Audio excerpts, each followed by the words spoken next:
So guys, ipapakita ko sa inyo ngayon kung papaano maglalagay ng fund to our micro savings eCebuana account from BDO online app. Kasi 'di ba yung eCebuana ngayon, nagre-release sila ng Cebuana micro savings card na may account number na rin siya, at saka I think banknet na rin siya ngayon. Pwede mo nang direct ma-withdraw yung pera from your account using your microsaving card to any withdrawal machine. Anyway, we will be needing our eCebuana app and at the same time our BDO online app for this transaction.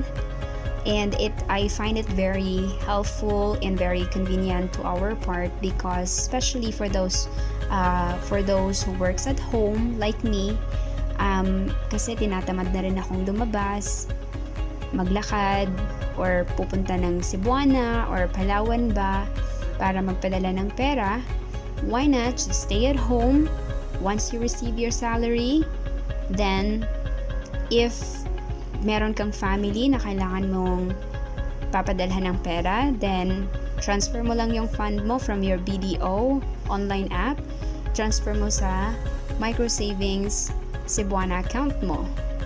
And then pag may fund ka na, then through eCebuana app, pwede mo na rin siyang i-transfer to any of your family members or friends, or to anyone who needs your support, or like financial support, allowances, bills, and stuff like that. Anyways, going back, in this transaction, we will be needing the account number that Cebuana gave to us. Alright, moving on, I have here the text message that Cebuana sent to me right after nung nag-open ako ng micro savings account ko back in November 22nd. And by the way, you will be needing to put at least 50 pesos initial fund to your account. So all you need to do is just take note of the account number, because we will be needing that for the transfer mamaya sa BDO online app. Going back to this page guys, ang gagawin lang natin next is i-open lang natin yung BDO online app natin. There we go. Mag-login lang tayo ng very quick. There. So, nilagay ko na yung username and password ko. Hit lang natin yung login button. Of course, makikita mo yung mga accounts open under your name. Also, yung current balance ng account mo. Pupunta lang tayo sa bottom part where you can see your accounts, send money, pay bills. Hit mo lang yung send money. In this page guys, i-click lang natin yung to another local bank. Proceed without the template and then hit continue button. If i-fill up lang natin yung mga info needed such as transaction type, of course credit to other bank, transfer from, that's your BDO account where your fund coming from, amount na gusto mong i-transfer or i-fund sa micro savings account mo. For example, 5,000. Destination bank, hanapin mo lang yung Cebuana Luwilier Bank. There we go. Remember kanina guys, yung account number na sinend sa atin ni Cebuana, kinapi-paste ko yon and ilalagay lang natin siya dito. There we go. So meron na tayong mga information for the transaction, account number, and so on and so forth. Scroll down lang tayo sa receiver details. Of course, if fill up natin yung last name, first name, ang ilalagay ko rin dyan is yung name ko kasi my microsavings Cebuana account is also under my name. So, lalagay ko lang yung first name, last name, middle initial ko, phone number, purpose of transaction, and if fill up ko na rin yung save templates part para next time kapag nag-fund ako sa Cebuana microsavings account ko, hindi ko na kailangan i-fill up all the information needed. So, pag tapos mo na yon, click mo lang yung confirm button. Next page guys, i-confirm mo lang yung details below na tama. Double check mo yung account number to avoid errors or latency for our transaction. And by the way, si BDO may charge na 25 pesos. You can see the service charge of 25 pesos.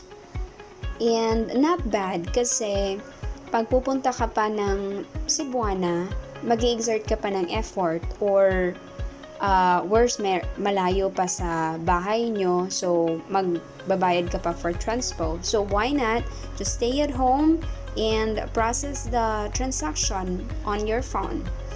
So going back, i-make sure mo lang lahat na tama yung account number, amount mo, double check mo lahat. Pag sure ka na, satisfy ka na tama lahat ng info nandyan, so i-click mo lang yung continue button.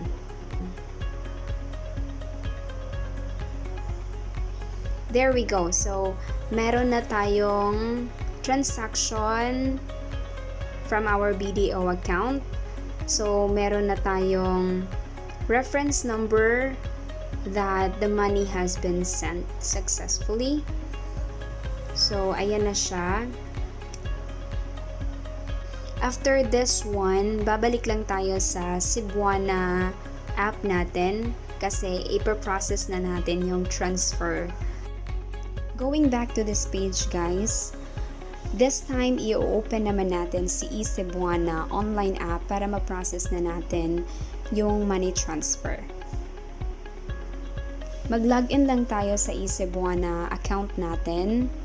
Actually, nung natanggap ko yung microsavings card ko, I was advised to download the eCebuana app at mag-register. After ng registration, of course, meron ka ng username and password. Very easy lang siya, guys. So, yun yung gagawin ko ngayon. Lalagay ko lang yung username at saka password ko para makapag-login na tayo. There, nailagay ko na yung username at saka password ko. I-click ko lang yung login to my account.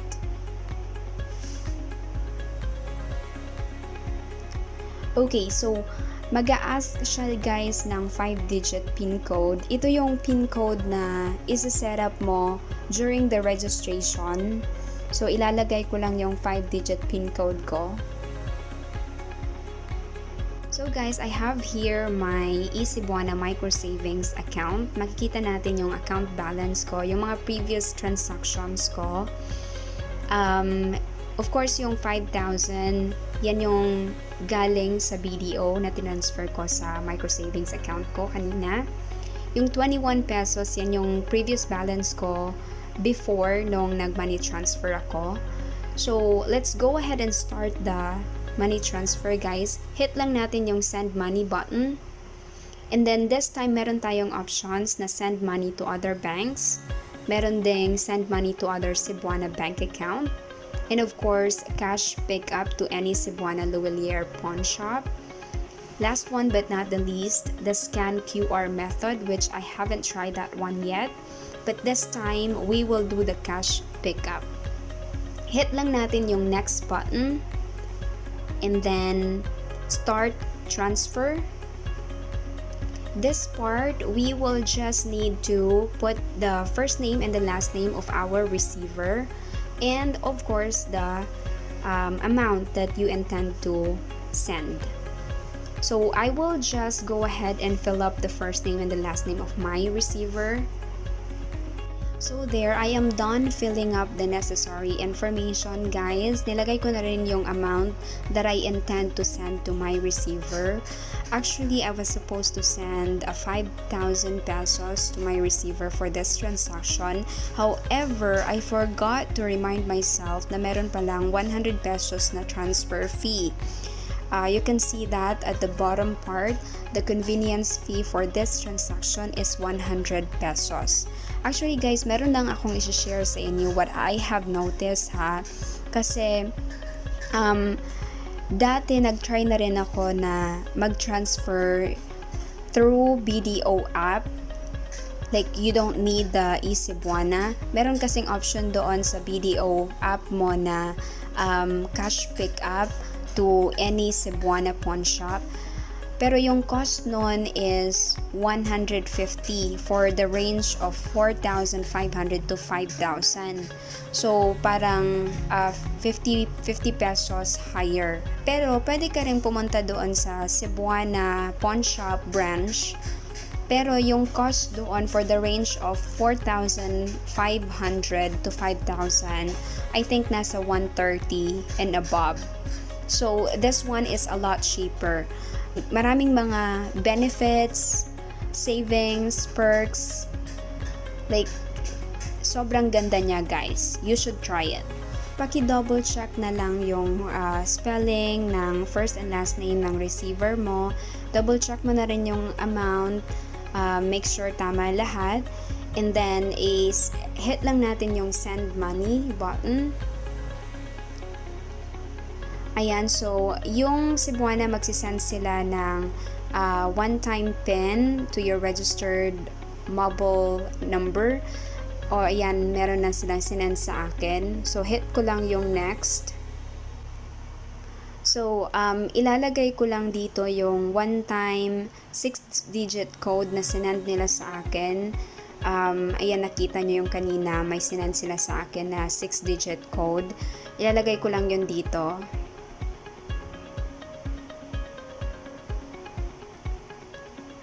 And then, hit ko lang yung submit button and we are done. Alright. So, we have here the transaction number, the code, the tracking number, and all the information. You just have to screenshot it and send it to your receiver, and your receiver can visit to any Cebuana pawn shop to claim the money. So that's it guys. I hope you enjoy this video. Please don't forget to like and subscribe.